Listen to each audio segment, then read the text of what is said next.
Bonjour et bienvenue au cours intitulé Système endocrinien et physiologie des adaptations.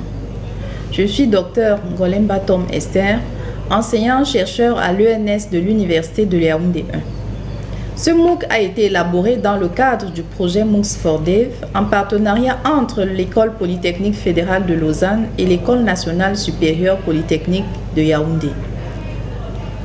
Le corps humain est constitué de milliards de cellules qui travaillent ensemble pour maintenir la totalité de l'organisme en vie. Malgré les différences entre les cellules par leur structure et leur fonction, elles présentent toutes des besoins métaboliques similaires, c'est-à-dire apport d'oxygène et de nutriments, élimination des déchets et bien d'autres. Ainsi, le maintien de la stabilité des paramètres physico-chimiques du milieu intérieur dans lequel les cellules peuvent survivre et fonctionner est d'une nécessité cruciale. À cet effet, le système nerveux autonome ainsi que le système endocrinien jouent un rôle incontournable dans le maintien de l'homéostasie. En effet, ce sont les seuls systèmes capables de détecter et de corriger les anomalies de composition du milieu intérieur ou les parties internes du corps. Ce MOOC développera l'implication du système endocrinien dans ce processus. Ce cours est destiné aux étudiants de niveau Bac+3 en biologie, biochimie et géosciences. Et il permettra aux étudiants d'acquérir plusieurs notions, à savoir les bases de la physiologie endocrinienne, le fonctionnement des glandes endocrines, les pathologies liées à leur dysfonctionnement, les systèmes de régulation pour maintenir l'homéostasie du milieu intérieur.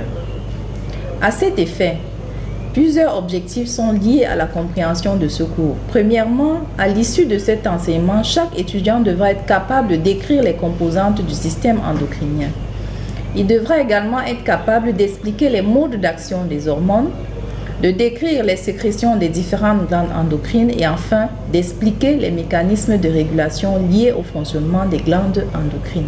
Pour atteindre les différents objectifs fixés, pendant 11 semaines, nous verrons tour à tour des chapitres élaborés par l'enseignant et des exposés présentés par des étudiants. Ainsi, le premier chapitre parlera des principes généraux de la physiologie endocrine.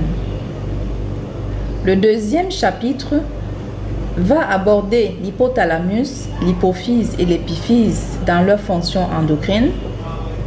Le troisième chapitre va donner des éléments nécessaires à la compréhension de la fonction de la thyroïde, des parathyroïdes et du thymus dans leur rôle endocrine. Suite à ces trois premiers chapitres, le premier groupe d'étudiants va présenter un exposé intitulé « Régulation de la fonction thyroïdienne et anomalies ». Le chapitre 4 va aborder les glandes surrénales et le pancréas endocrine. Ensuite, un deuxième groupe d'étudiants désigné à cet effet présentera l'exposé intitulé « Réaction au stress et régulation de la glycémie ». Le cinquième chapitre parlera des gonades et des autres structures hormonopoétiques.